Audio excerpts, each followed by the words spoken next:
watched my cousin. I felt it was a little bit more. But you could really tell how he was happy. I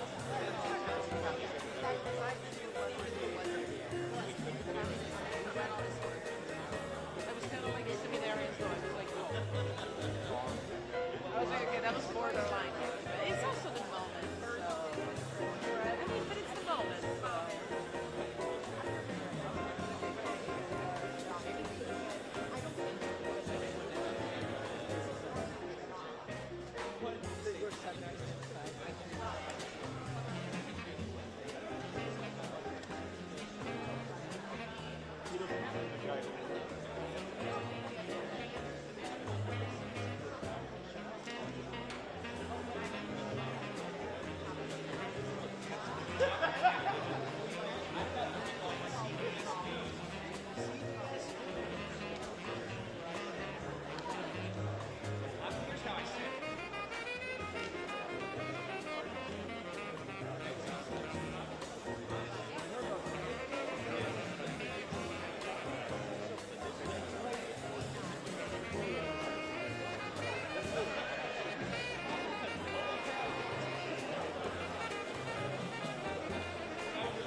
On new agency people, of course.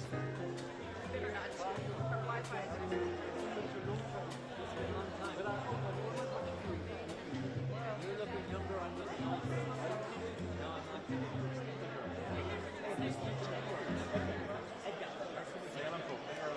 I'm Colin. Yes. You're a pillar on a column.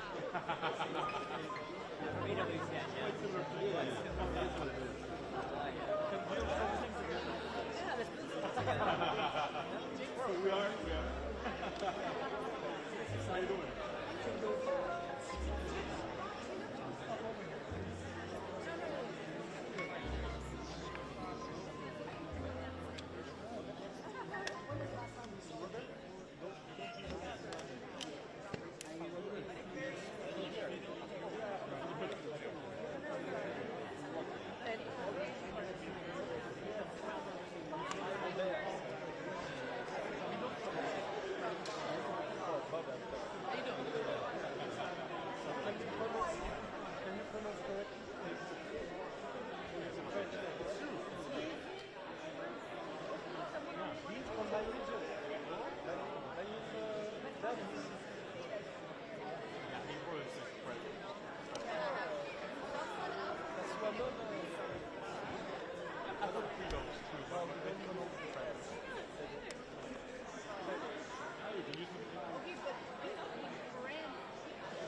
we're going to get started in a few minutes.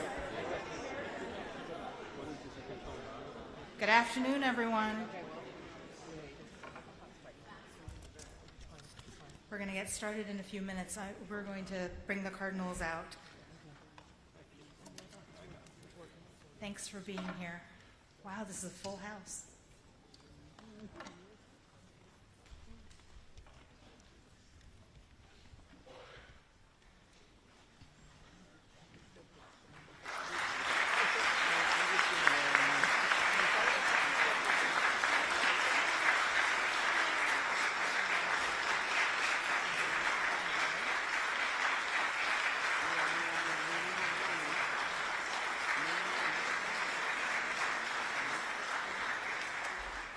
Well, good afternoon, ladies and gentlemen. It's so good to see so many of our friends from the media here today. My name is Chieko Noguchi, and I'm the Executive Director of Public Affairs for the U.S. Conference of Catholic Bishops. I want to first thank Monsignor Thomas Powers, the Rector of the Pontifical North American College, for hosting this press event. Monsignor and the faculty here at the college, along with the seminarians studying here who represent every corner of the United States, have been so welcoming, and it's a joy to witness the community's enthusiasm over the last 20 hours. We're so pleased to be joined this afternoon by the cardinal electors. We have 7 of them here. Closest to me is Cardinal Daniel DiNardo, Archbishop Emeritus of Galveston, Houston. We have Cardinal Timothy Dolan of New York, Cardinal Joseph Tobin of Newark, Cardinal Blaise Cupich of Chicago, Cardinal Wilton Gregory, Archbishop Emeritus of Washington, and Cardinal Robert McElroy of Washington. And then we're also joined by Cardinal Christophe Pierre, Apostolic Nuncio to the United States. Thank you, Your Eminences, for being here. Before we open it up for questions from the media, I'd like to give each of you an opportunity to give a brief reflection on this great moment in the life of the Church.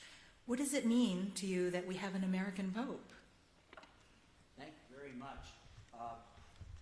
This is not my first conclave. I was in one 12 years ago. What I've discovered in both of them is they are both absolutely unique, since the cardinals come together to elect a successor of St. Peter. That's what they do. And with all of the comments that are made by others, they're all interesting. But we, as cardinals, elect a successor of St. Peter. Right now, we elected someone, I'll be the first to be able to make this comment, who also is an American citizen. He's really a citizen of the entire world, since he has spent so much of his life, ministry, missionary work, and zeal for Christ in South America. He was also privileged to be the head of his religious order. So, all things said, yes, he is American, and yes, he represents the big, big picture of the Church. Chico, thanks to you, and thanks to our extraordinarily effective United States Conference of Catholic Bishops, and thanks for recognizing Monsignor Powers and the glowing hospitality of the North American College here, the American Seminary in Rome. Was my mic on? I better put that commercial in again if that didn't pick up. First of all, you're asking me about my impression. The impression is, and again, like Cardinal DiNardo, I was honored to be here 12 years ago, the amazing moment of enthusiasm, unity, hope, and promise. You were there in the square yesterday. Just the electricity. Nobody does drama like the one Holy Catholic and Apostolic Church. And all over, so I get a text from Charlie, my great-nephew, who was born the day Pope Francis was elected. Uncle Tim, we're all watching the white smoke. We're all cheering Pope Leo, and we're all crying. And please, we're glad you weren't Pope, so am I, so you can come back home. There's that enthusiasm from the mouth of a 12-year-old. Secondly, though, I would agree with Cardinal DiNardo. The fact that he was born in the United States of America, boy, that's a sense of pride and gratitude for us. I think he's a Peruvian citizen. I think during his missionary years in Peru, he so fell in love with the people. I think he was there 3 decades, Cardinal Tobin. And so he became a Peruvian citizen. He's a citizen of the world. And he reminds us that we all have our true citizenship in heaven, as St. Paul taught us. And that is his role as universal pastor. Where he comes from is sort of now a thing of the past. You know, Robert Francis Prevost is no longer around. It's now Pope Leo. That's why Jesus changed the name of the first pope, right? You're no longer Simon. Your name is Peter. So he's a new person. He's our Holy Father. He's the successor of Peter. He's the father of the Church Universal. Where he came from, secondary. Well, this is my first conclave and my first press conference after a conclave, and I think it's always great to bat third in the order because they put the really fast guys out in front of you. You know?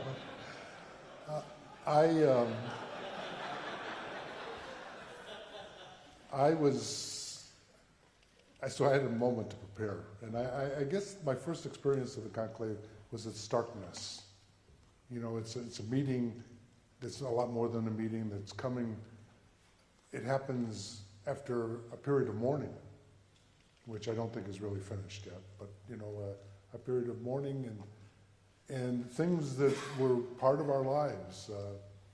Any device that could transmit was taken from us. Any connection with the wider world.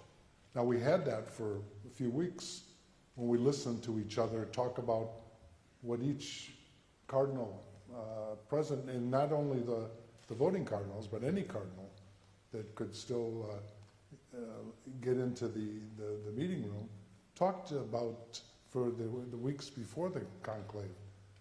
What does the church need? What's the world need? What are we hoping for? What are we dreaming about? So is starkness followed by expectation.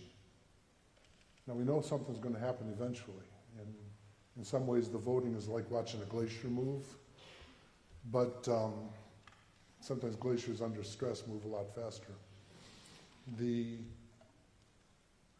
I really think that we were not simply counting on the forces that were within that room. We were remembering that it's the Holy Spirit who brings the church together.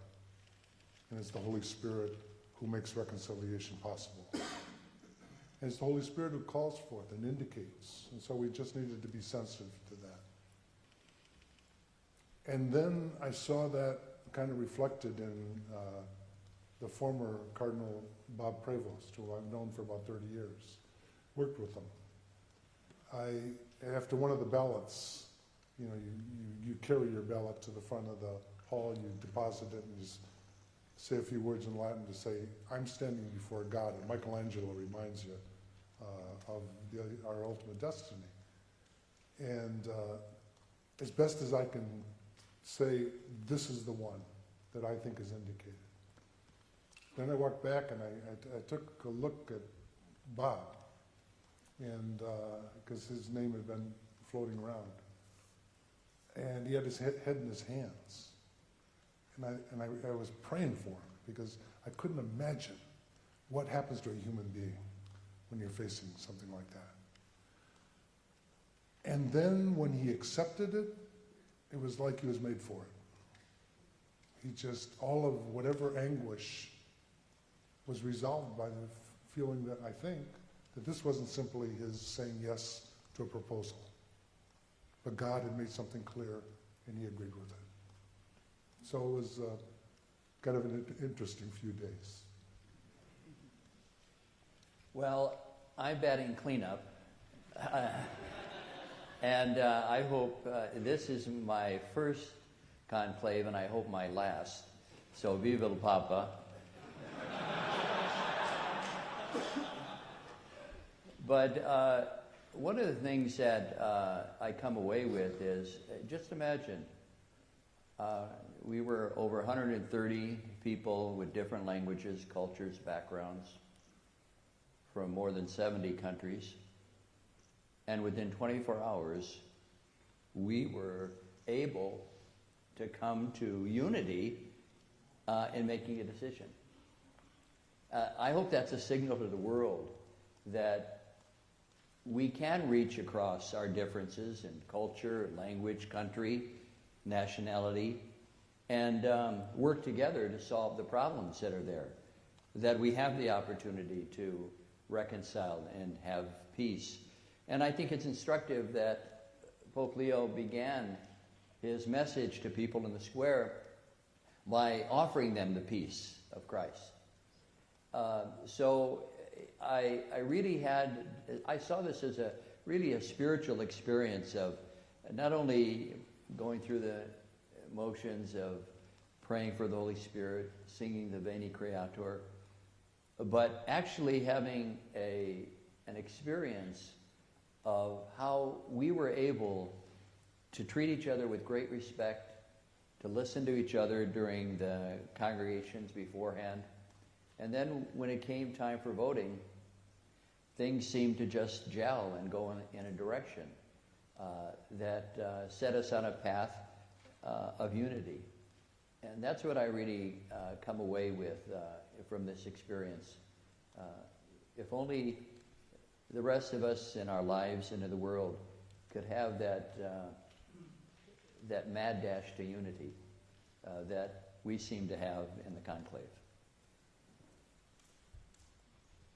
This was one of the most prayerful moments in my life, my first conclave, and I could not be more grateful that it happened in the holy year of hope, that we are pilgrims of hope, something that Pope Francis had initiated. I felt comfortable saying to Pope Leo, from one South Sider of Chicago to another, I promise you my respect, my fidelity, and my love. It was just an amazing opportunity to see such a diverse assembly of humanity, obviously coming from many different perspectives, facing many different challenges, but coming together for a common purpose, to find Peter's successor. And I think we did well.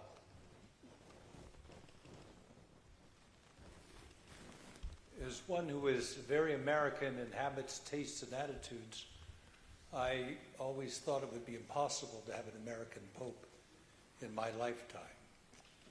But I have to say, as we entered into the Sistine Chapel, it's a magnificent, ethereal experience, because we were coming in together 2 by 2. And the Litany of Saints was being sung to remind us that we're in union with all the saints who have come before us are in the kingdom of heaven. And at that moment, as we came in with the Last Judgment in front of us, that magnificent painting which brings to the fore the whole of humanity, and all of its joy and accomplishment, and all of its hardship and struggle and failing. All sense of those divisions within the world fell away. And I felt we were looking at that moment into the souls of one another to find who should carry on this incredibly important mission at this moment in time. Some of you may remember John the 23rd called his autobiography The Journal of a Soul. And I really think in the discernment that went on and the prayer that went on, we were looking for the soul who has the capacity at this moment of time to really be a witness to Christ. And there was a great movement on the second day, a great movement within the body that was there. And it could be nothing other than the grace of God moving us toward this consensus, which I thought would have taken a lot more time to get to. And in thinking of Cardinal Prevost now, Pope Leo, what comes to mind is a phrase that was so much at the center of Pope Francis' pastoral ministry: missionary discipleship. that we are all called to be missionary disciples in the world, building the kingdom of God in the ways brought to us that we can in the lives we live out every day. And in a very real sense, Cardinal Prevost in his life has been at its core a missionary in every way. And in the great missionary tradition of the church, but also in his own life as a missionary within his family, within his religious community, within the parishes where he served, in the diocese where he served, and now for the world. And in a very real sense, we are in the city of the great missionaries of Christianity, Peter and Paul. If you ask, what were they citizens of? Paul was, in a real sense, a citizen of Tarsus in Rome. Peter was a citizen of Galilee. But they each became missionary at their core and came to this place in Rome and gave their lives. And I believe that's what Cardinal Prevost, now Pope Leo, is doing and is at the heart of who he is and who he will be in the life of the church. I've been the representative of 4 popes during my life. And from one minute to the other, he became my 5th pope. There is a continuity. It's wonderful. It happens in a few moments. Cardinal Prevost became the Pope. What an extraordinary experience it was.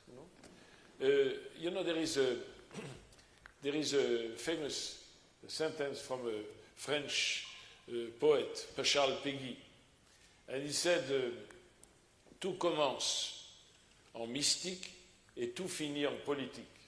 You understand that, huh? Of course you do. And there is a few French journalists here. You will ask them to translate. You know, everything begins in, that's what Peggy said, you know, a kind of pessimistic but realistic vision of the reality. Everything begins in mystical and finishes in politics. What I experience is that everything begins in politics and finishes mystic. This is what we lived, you know. We started like, you know, in this kind of confusion. The confusion of the languages, the confusion of the persons, the uncertainty of, because nobody told us where to go. You are together and you have to vote for the Pope. And there was no method. So, you know, the only method is the human method. To get to talk to one another, the dialogue, to listen to one another. At the beginning, let's be honest, we had difficulty to listen to one another. Because, you know, you project your prejudice. You see the person as you think he is or she is. But at the end of it, you know, things became the process of discernment. I think a conclave is a moment of discernment. And everything starts in politics, and suddenly, as you said, you know, because we are in an atmosphere of prayer, I think which is so important. And we knew that ourselves, we could not resolve the problem. We cannot resolve the problem of diversity, the differences between groups, between persons. You know, I think the Holy Spirit has to help us. But the Holy Spirit is not a spirit floating over the people. The Spirit acts through us. And may I say, you know, at certain moment, and that was my wonderful experience, at a certain moment, I said, the Spirit is working. And we have Pope Leo. May I, if you, my brother's American, because, you know, I have the privilege to be French here. You know, everybody says an American Pope. But this man has spent most of his life in South America and in Rome. And, you know, by the way, a Pope from South America in America of now today is very important. Is that not? Is that not a prophetic gesture from God himself? You know, first and foremost. Because he was a bishop of Chiclayo. You know, he is very well known. He's a South American bishop. Although, you know, he comes from the center of the world, Chicago, no? But another thing, have you heard about Cardinal Prevost? But Prevost is French, by the way. Prevost is French. Is that correct? And look at the genealogy of Prevost. It's very interesting. It's everything from South America, Haiti, Louisiana. Everything finishes in Chicago, but Chicago is not the end of the world. So that's Cardinal Prevost, a man from Chicago, becomes the Pope of the Universal Church. Thank God. Thank you, Your Eminences. We can now take a few questions from members of the media. I have two seminarians on either side who have microphones. If you'd like to ask a question, please raise your hand and I will call on you and they will bring a microphone over to you. The first question goes to Lester Holt, NBC News. Thanks very much. My question is to Cardinal Tobin. A lot had been talked about in the lead up about this larger number of cardinal electors, the fact that they were scattered from different parts of the world, didn't know each other. I want to ask you about the level of familiarity in the room, in the conclave. Well, first, Lester, I'm glad you clarified what you meant by larger cardinals.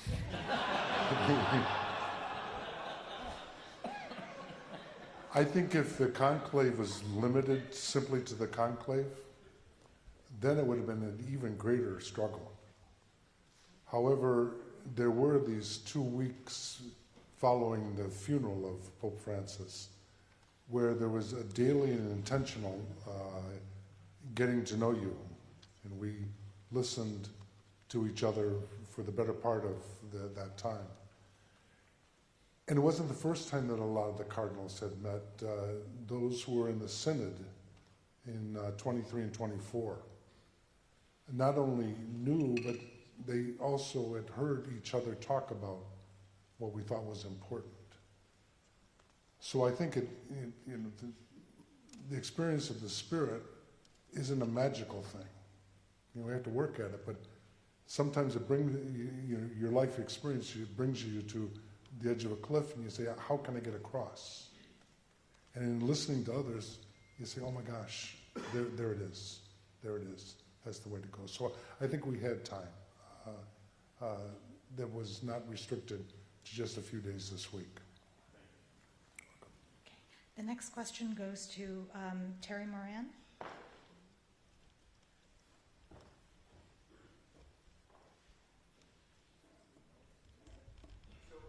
A couple of questions. First, during the meetings of the cardinals and the congregations, did Pope Leo, then Cardinal Prevost, did he have something to say that might have had an impact on the conclave? And then today, Cardinal Bo of Myanmar told ABC News, and I want to get his quote, that one of the reasons he's excited to have an American Pope is because he can build a bridge and find conversation and dialogue with President Trump. Do you think that was present as well?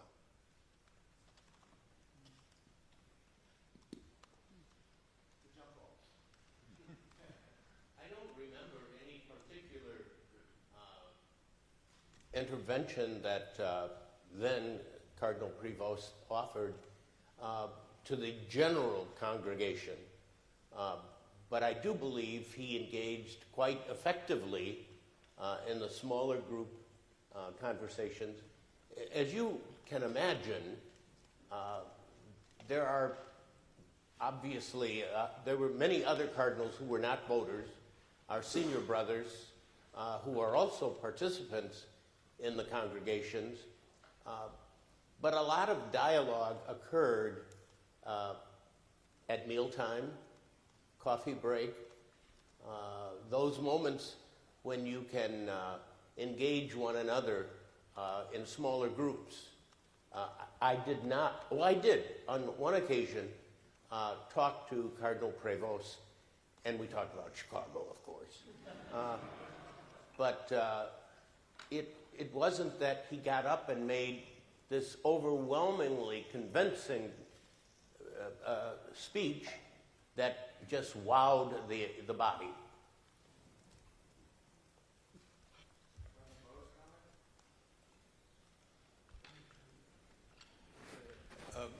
I'll try both of those.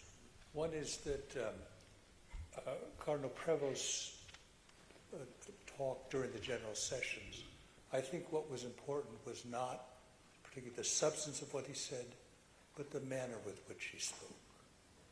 And that's key when we're looking at these questions. The key is, what is the manner a man is going to bring to this office, to this role? Secondly, I think the impact of him being an American was almost negligible in the deliberations of the conclave. Surprisingly so for me. I'm a newer cardinal, and I talked to many of those who are from different places, many far-flung, because you know Pope Francis made cardinals in the peripheries. That was a particularly important witness. What surprised me was the real absence of that being a key question at all in this conclave. So, maybe I think we should not forget that he has had a very important position in the Curia for a couple of years already. You know. He was the head of the Coronation of Bishops. So he's also known, for his actuation. He has begun. And he has been chosen by Pope Francis. You know. There is also, I think, a kind of continuity. He has a deep understanding of who Francis was, and so there is I think these elements certainly have had their importance for the choice of this new pope. Okay, next question, towards the center aisle here. The lady in the aqua jacket. I'm sorry, I'm totally blanking on your name. My name is Delia Gallagher. My question, please, is to Cardinal Dolan and Cardinal Gregory. To what extent is it correct to interpret the election of Pope Prevost as a reflection of the desire of the cardinals to offer a counterweight to the global influence of President Trump? Thank you.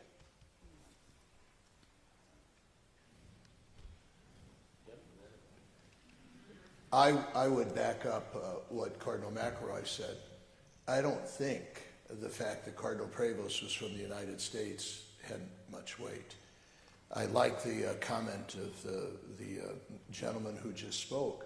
It should not startle us that we would look to Pope Leo as a bridge builder. That's what the Latin word pontiff means. He's a bridge builder. Will he want to build bridges to Donald Trump? I suppose, but he would want to build bridges with the leader of every nation. So I don't think at all my brother cardinals would have thought of him as a counterweight to any one person. I don't know if that's ever been true in the history. Perhaps in 1978, perhaps the election of Carol Wojtyla as a counterweight to the communist hegemony would have been a little more apt. But I don't see anything like that now. He would look forward to meeting and very soon, within 10 days, he'll begin almost daily meeting with leaders of the world who will come for rather substantive discussions. I presume one of them down the line would be the President of the United States. Would that be of more heft than the other ones? I don't think it would in his eyes. I didn't sense in the conversations that I had with the other cardinals of the world, that the conclave was seen as a continuation of the American political election. Obviously, the cardinals were quite aware of things that have occurred in the United States, statements that have been made, political actions that have been taken.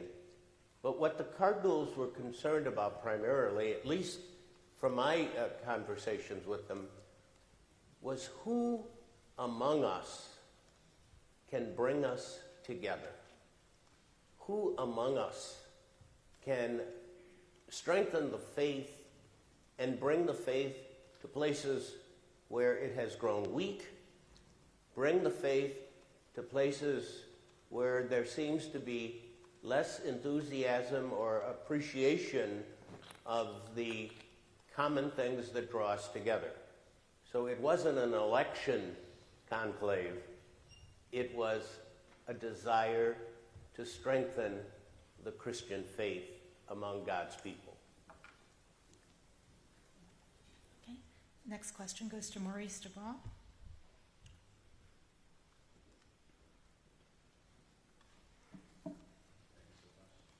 1, 2, 1, 2. I'm wondering, let's start with Cardinal Cupich here.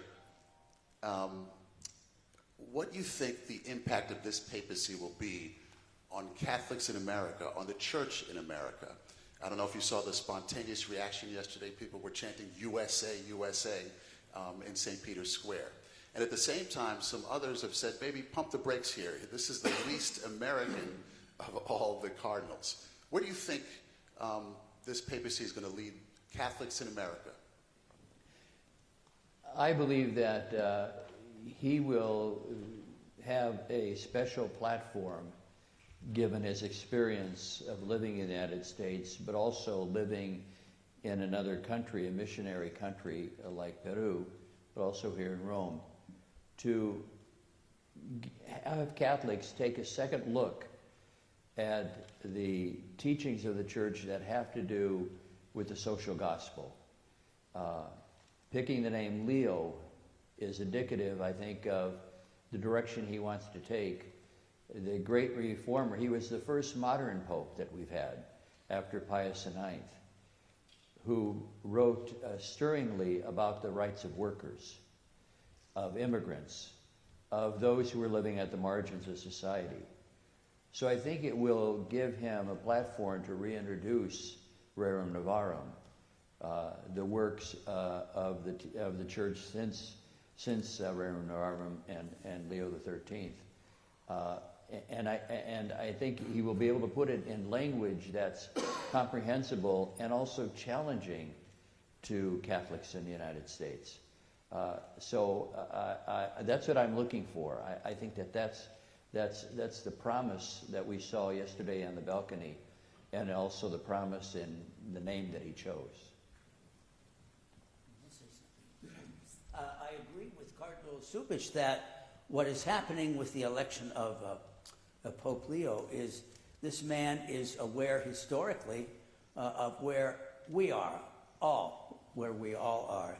And Pope Leo XIII was an important figure in the history of the most recent church to actually speak about it in a very concrete way about Rerum Novarum, of the new things. And that was about industry and about the speculation of things that made workers live in difficulties. So I think Cardinal is right. That's one thing that he'll have for us. But I want to take him back to Leo the Great, because I live in the 5th century. Leo the Great was a pope at the time when the church was truly a mess in dealing with what was happening right around the city gates of Rome. And remember, Pope Leo is the Bishop of Rome, and that's what makes him Bishop of the whole church. And Pope Leo managed to pull off a number of things relative to saving the city, helping the city, and at the same time, he preached Christ crucified, and he preached him as truly Son of God, and truly, as his phrase is, also consubstantial with us. Jesus is truly one of us. I think Pope Leo is a wise man, and he picked someone whose name has multiple figures from Leo the Great to Leo the 13th, all of whom can speak to us both on terms of social doctrine and in terms of doctrine of who Jesus is. Thanks. Okay, great. I'd like to call on a print reporter, Joshua.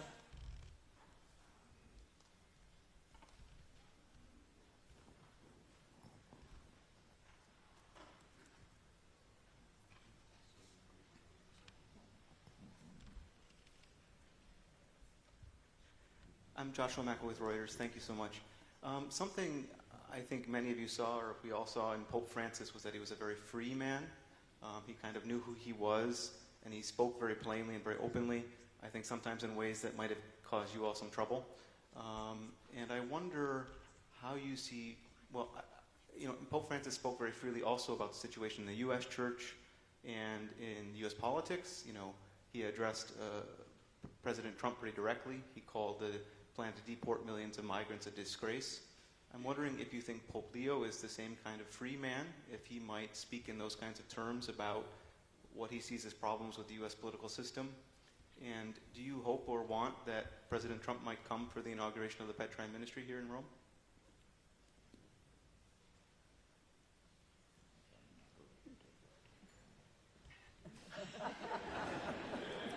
Why not?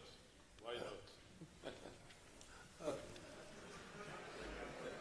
I would say on the question of, is there the same type of freedom in his heart and soul that was in Pope Francis?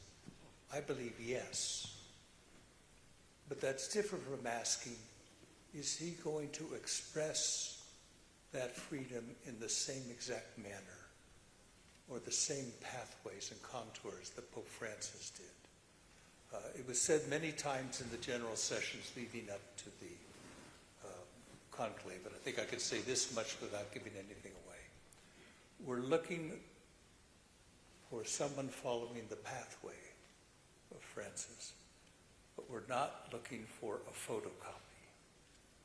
And I believe Pope Leo will not be a photocopy of Pope Francis. I do believe he'll be just as genuine, but he'll have a different manner in expressing that and bringing the gospel into the church and into the life of the world. I think it's important to remember that when we have the appointment of a bishop in the church, we don't talk about a replacement. We talk about a successor. That's a very important distinction to make. And that is what we were looking for as well. Who could bring forward not only the ministry and life and tradition of Francis, but everything that preceded him, especially in that pivotal moment in the life of the Church at the Second Vatican Council. So we were looking for not a replacement, but a successor. We are unsurprisingly very, very eager to find out about the man, Pope Leo. Pope Leo, rightly so. I am, we are, you are. His personality, his temperament. Of course, it's the office of the successor of St. Peter that endures. This wasn't our first rodeo. We've been through this 268 times, okay? And the church goes on. Did you detect yesterday? You were there. We bishops were behind the drapes, but we could hear the most ecstasy from the crowd is when the announcement was made, I bring you good news, habemus papam. We have a pope. Ecstasy, enthusiastic applause. They didn't know who it was. As a matter of fact, they said, we don't really care. We have a pope. The chair is no longer empty. There will be a man at the window on Sunday. We have a pope. Papa is back, all right? Now, that doesn't eradicate our desire to find out the personality of this current pope. But it's that office of the successor of Peter that is supreme. And each one, you got to make gnocchi with the dough you got, as our Italian friends will say. So obviously the personality and the temperament will have a lot to do with it. But boy, oh boy, it's that office, it's that charism, it's that dovere, as the Italians say, that sacred duty and responsibility that is really of the essence. I also think that it's important, in looking at Pope Leo, to give him space to grow into the office. He's never been Pope before. And so while he comes with a rich heritage, a missionary heritage, a religious heritage, he's going to grow into the office and seize opportunities that perhaps were not ever seen in his life before. There's a tendency for all of us to believe that we can capture tomorrow by looking at yesterday. And I think that Pope Leo will surprise us as he brings his gifts and confronts the challenges and responds in grace to the needs of the church. I think that Cardinal Wilton has a very important point. With the news cycles, we have to know every bit about Pope Leo now. He's less than 24 hours old as Pope. Give him a chance to reveal his personality, and you and others who are in the media can do that, just watching his actions and his talks and the way he engages people. I'd like to see it develop more before we suddenly make judgments. Joshua, thinking about your question, we all heard, before we started voting, a rather extensive conference that was given by somebody I think you probably remember, Father Cantalamessa, now Cardinal Cantalamessa, who was, I think, around 90 years old, but still a very dynamic and thoughtful speaker.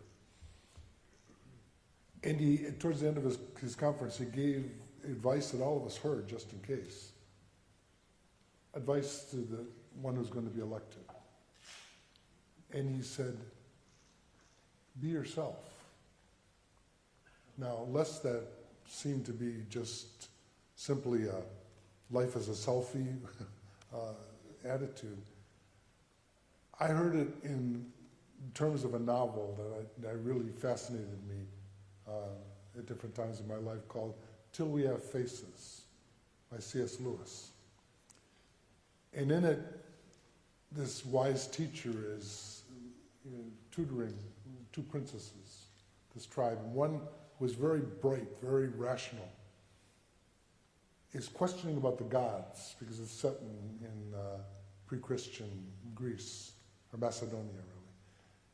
And the princess says, why won't the gods come to us? But by this time in the novel, you realize the author's talking about God. Drop the S and make it a capital G. And he says, the gods will not come to us until we have a face. They don't want to waste their time talking to masks. So I think Pope Leo heard that call as Bob Prevost. And he's going to carry it out with the gifts of grace and nature that God's given him. So I don't think there's a worry about him being a carbon copy of anybody. Okay. The next question goes to Lauren Green, Fox.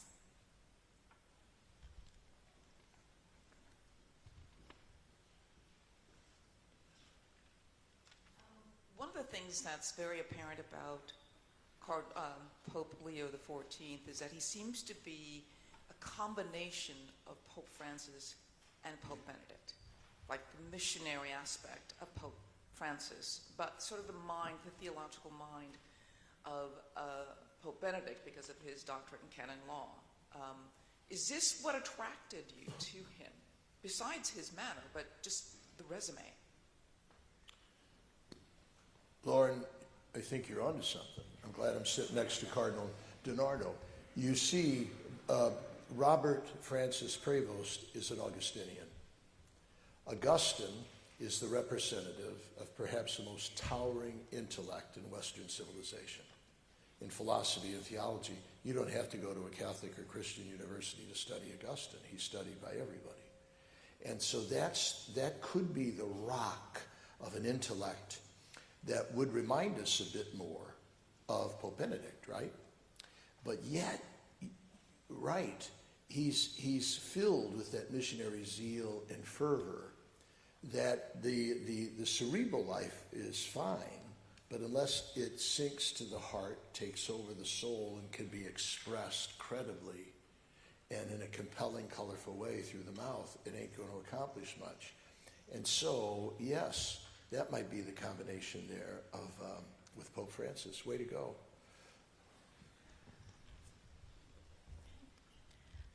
Next question.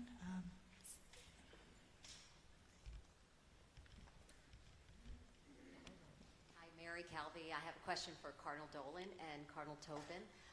Cardinal Dolan, before you were sequestered, you told me that you were hoping for a pope who had pastoral experience within a diocese, in a church community, a gifted linguist, and a person with Vatican experience, but maybe not a Vatican lifer. And that certainly described Cardinal Prevost. So I was wondering from you and also from Cardinal Tobin, when you were going in to the conclave, did you have an idea in your head that Cardinal Prevost would be the next pope? And also on the subject of gnocchi, how was the food in the conclave? Well, Mary, thanks for reminding me of what I had said in our enjoyable interview. I think it was back at home. Thank you. And yeah, that means a lot to us. It means a lot to us cardinals that you would have a pastor. Pastor is the Latin word for shepherd.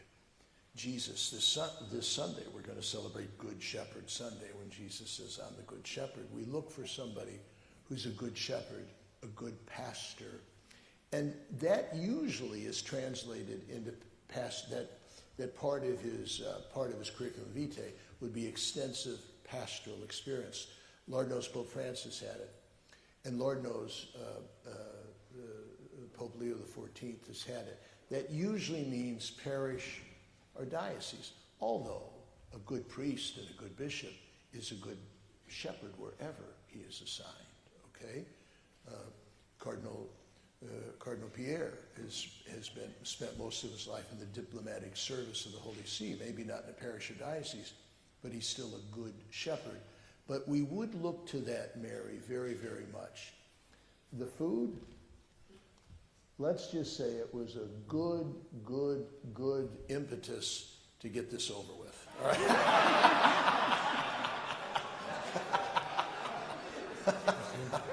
And I could follow by first verifying what Cardinal Dolan said, because last night they had an incredible meal. As I said, they've been holding back, until we got the job done. But I do remember being so shocked the day after Easter, getting the word about 5 o'clock in the morning of Pope Francis's death. And as I was shaving later that morning, I was listening to a segment on the BBC in which Cardinal Bo, who was mentioned from Myanmar, was being interviewed. And towards the end, the journalist, with the customary discretion, said, without violating any secrecy, do you have some candidates in mind? And Cardinal Bo surprised me by saying, well, yes, there's one or two I've been thinking of. And I said, Joe Tobin, you got a candidate in mind? And I said, absolutely not now. And I don't think it's just laziness. There are other things I probably could do more promptly. I needed to listen to, especially these discussions before, as I valued what happened in the Synod so much, because it was an opportunity not simply in Rome to listen, but in all places in Newark, New Jersey. And I came to that Synod with a lot clearer ideas of what I heard from the 16,000 or so people that participated. So I think that I would imagine there was one or two that came with somebody else in mind and changed because of what they heard from people. So thank you. Okay. Well, we are running a little short on time. I'm going to give one last question to a Catholic outlet. I'm going to call on Cindy Wooten with Catholic News Service.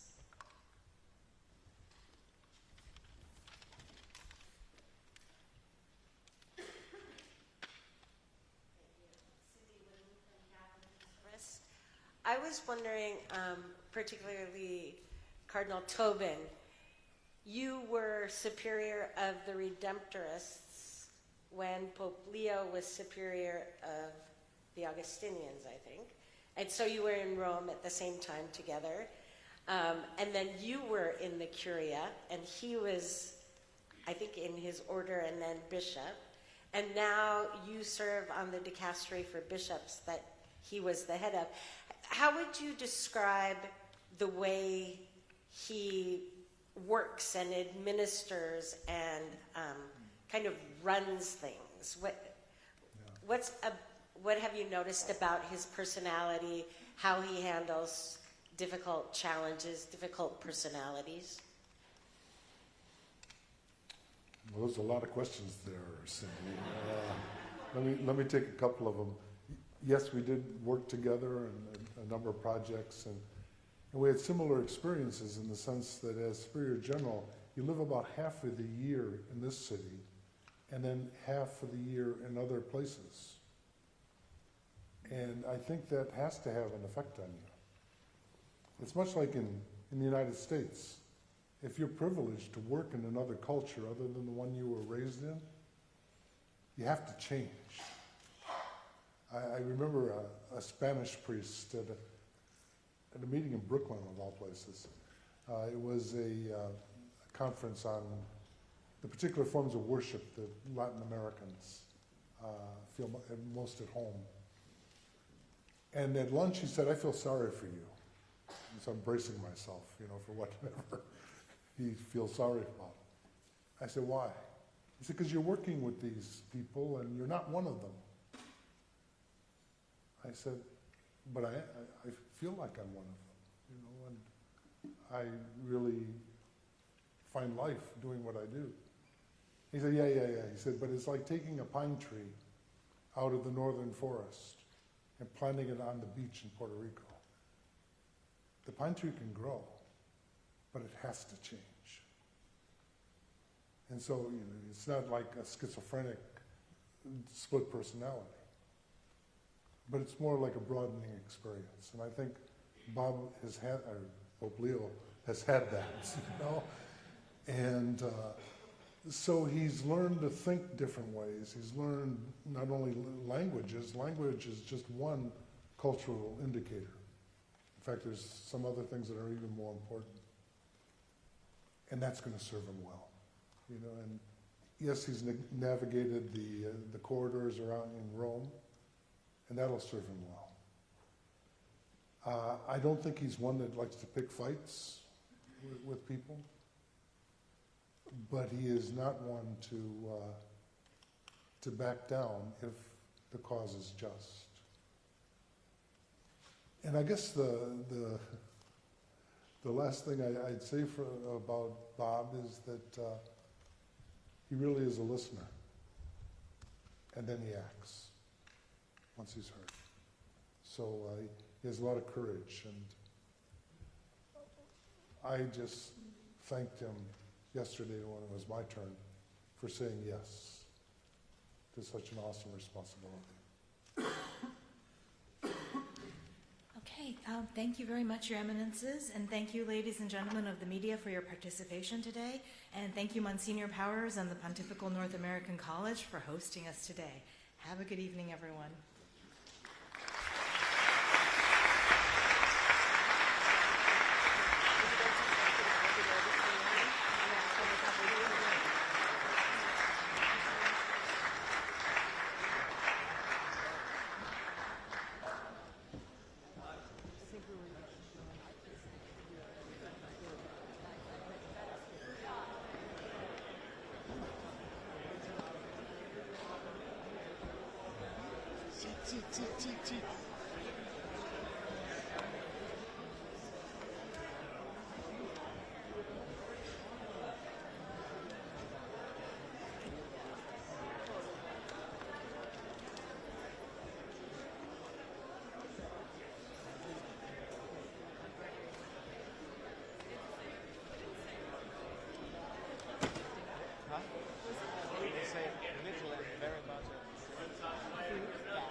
sorry, we just have to keep the live up until I get home.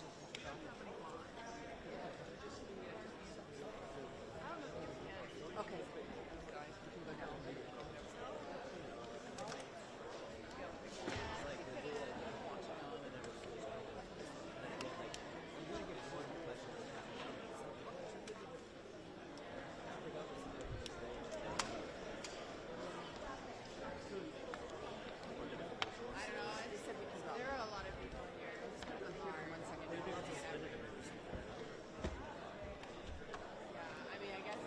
Thank you very much, Tricia.